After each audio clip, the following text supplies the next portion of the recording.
My dear guys. So இந்த vlog எதுக்குன்னு பார்த்தீங்கன்னா, நான் என் ஹஸ்பண்ட் கிட்ட சப்பாத்தியும் தக்காளி சட்னியும் செஞ்சு கொடுக்க சொல்லி கேட்டேன். ஸோ எதுக்குன்னா, எனக்கு ஈவினிங்லேருந்தே ரொம்ப க்ரேவிங்காக இருக்குது தக்காளி சட்னி சாப்பிட்ணுன்னு. ஸோ எனக்கு தக்காளி சட்னியும் பிடிக்காது, பட் என்னோடய ப்ரெக்னென்சியில் தக்காளி சட்னி தான் எனக்கு உயிராயிடுச்சு. எப்போவுமே எனக்கு தக்காளி சட்னி இருந்தாலே போதும், மற்றது எல்லாமே நான் சாப்பிட்ருவேன். ஸோ அது எப்படி நாங்கள் எனக்காக என் ஹஸ்பண்ட் மேக் பண்ணுறாங்க அப்படிங்கிறது தான் இந்த வீடியோ. இது பெரிய விஷயம் கிடையாது, பட் நமக்காக ஒருத்தவங்க பண்ணுறப்போ அது பெரிய விஷயம் தானே. ஸோ என் ஹஸ்பண்ட் ரொம்ப தேங்க்ஃபுல்லாக நான் இன்றைக்கி நினைக்கிறேன்.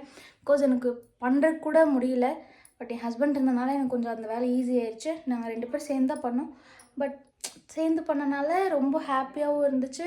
அண்ட் அந்த ஃபுட் ரொம்ப ரொம்ப டேஸ்டியாக இருந்துச்சு. ஸோ அது எப்படின்றது இந்த விலாகில் பார்க்கலாம். நம்ம இப்போது வெங்காயம் கட் பண்ண ஸ்டார்ட் பண்ணலாம்.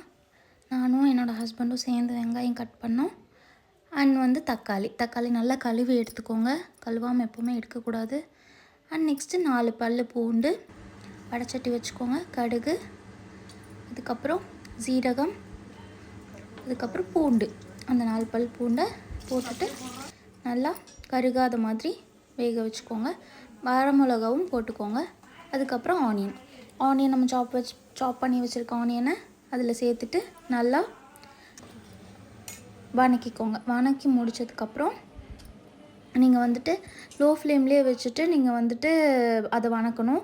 நீங்கள் தொக்கு ரெடி ஆகிற வரைக்குமே நீங்கள் அந்த லோ ஃப்ளேம்லேயே மேனேஜ் பண்ணிக்கோங்க. இந்த அளவுக்கு வெங்காயம் வணங்கினதுக்கப்புறம் தக்காளி நான் பிளெண்ட் பண்ணி வச்சுருக்கேன். ரொம்ப பிளெண்ட் பண்ண வேணாம், ஒரு டைம் அடிச்சுட்டு நீங்கள் அதுக்கப்புறம் அதை வெங்காயத்தோடு சேர்த்திட்டு நல்லா வணக்கிக்கோங்க. வணங்கின தக்காளி தண்ணி விடும். ஸோ தண்ணி விடுற வரைக்கும் நல்லா லோ ஃப்ளேம்லேயே வச்சு நல்லா வதக்கிக்கோங்க. ஸோ இந்த மாதிரி தண்ணி விடணும். ஸோ இந்த மாதிரி விட்டதுக்கப்புறம் தான் நீங்கள் மிளகாத்தூள், மஞ்சத்தூள், கொஞ்சோண்டு மல்லித்தூளும் போட்டுட்டு நீங்கள் நல்லா வேக வச்சுருங்க. வேக வச்சதுக்கப்புறம் நல்லா தொக்கு மாதிரி ஆகும். நீங்கள் தண்ணி அவ்வளோ சேர்க்கவே கூடாது, இதில் சும்மா தொளிச்சு விட்டால் போதும். ஸோ தொக்கு மாதிரி நல்லா ஆகணும். ஒரு எப்படி பார்த்தாலும் 15 to 20 minutes நல்லா நான் வேக வச்சேன். ஸோ வேக வச்சதுக்கப்புறம் தான் நான் லாஸ்ட்டாக பெருங்காயத்தூள் போட்டுட்டு கொஞ்சோண்டு ஒரு டேஸ்ட்டுக்காக தான். ஸோ அது போட்டுட்டு நான் இறக்கி வச்சிட்டேன். இதுதான் நம்மளோட ஃபைனல் லுக் தக்காளி தொக்கு. பாருங்கள், பார்க்கவே எவ்வளோ திக்காக நல்ல கன்சிஸ்டன்சியில் வந்திருக்கு. ஸோ இது கூடவே என்னோடய மாமியார் எனக்காக சப்பாத்தி சுட்டு தந்தாங்க.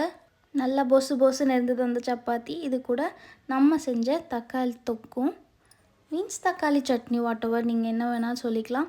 பட் நான் இதை தொக்கு மாதிரி தான் நான் ஃபீல் பண்ணுறேன். ஸோ இது கூட அதை வச்சு சாப்பிட்றப்போ ரொம்ப ரொம்ப ரொம்ப டேஸ்ட்டாக இருந்துச்சு. அண்ட் என் ஹஸ்பண்டும் சாப்பிட்டு பார்த்தாங்க, அண்ட் ஃபேமிலி மெம்பர்ஸும் சாப்பிட்டு பார்த்தாங்க. எல்லாருமே ரொம்ப ரொம்ப சூப்பராக இருக்குன்னு சொன்னாங்க. ஸோ பேச்சுலர்ஸாக இருக்கட்டும், இல்லை வீட்டில் 2 பேர் இருக்கீங்க, ஹஸ்பண்ட் அண்ட் ஒய்ஃப், அப்படின்னா ஈஸியான ரெசிபி தான் இது. எனக்கு ரொம்ப ரொம்ப பிடிச்ச ரெசிபி. என்னோடய 5th month ப்ரெக்னென்சியில் உங்கள் ஹஸ்பண்ட் கேட்டு பிடிச்சதெல்லாம் 2 பேர் சேர்ந்து சமைச்சு சாப்பிடுங்க, இன்னும் நல்லாயிருக்கும். இந்த வீடியோ பிடிச்சிருந்தா லைக் பண்ணுங்கள், ஷேர் பண்ணுங்கள், மறக்காமல் சப்ஸ்கிரைப் பண்ண மறந்துடாதீங்க. தேங்க்யூ.